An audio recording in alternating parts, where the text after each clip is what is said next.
Сәлем, менің оқырмандарым, маған тіркеліп қолдап кетіңіздер. Бір сөз бүтіндей отбасын ойран етті. Мен саған жылама дедім ғой, болды жылама, әйтпесе қазір құлағыңды кесіп алам, деді Мадина, іңгәлап жатқан ұлын бесікке бөліп жатып. Қасына келген 4 жасар қызы. Айсара: апа, неге құлағын кесіп аласыз? Енді жыласа құлағын кесіп аласыз ба? Иә, жаман, жылау қыз болсаң сенің де құлағыңды кесіп аламын.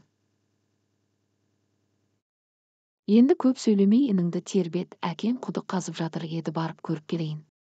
Сыртқа шыққан Мадина күйеуінің құдықты тереңдетіп қазып қойғанын көреді, дауыстап: Ербол, шығаласың ба, арқан тастайын ба?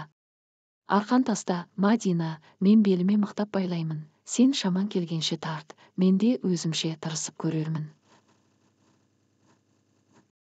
Арқанды мықтап беліне байлаған Ербол тарт деп дауыстады. Мадина да шамасы келгенінше тарта берді. Тек үйден шар еткен баласының даусына алаңдаған ана жүріп үй жағына жаутаңдай берді.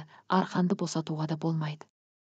Осы кезде үйден шыққан қызы Айсара апасының қасына келіп: апа, қарашы, Нұрбектің жылаған соң 2 құлағын кесіп алдым. Ол енді жыламайды деген сөзден ары қарай ештеңе естімеген сорлы ана арқанды босатып жіберіп үйіне тура жүгірді.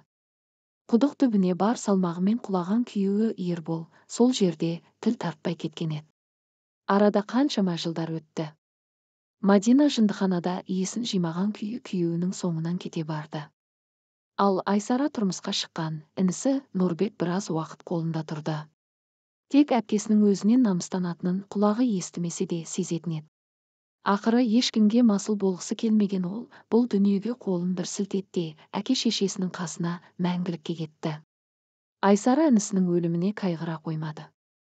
Тірісінде сыйласпағандар өлгенде де жыласып жарытпайды екен.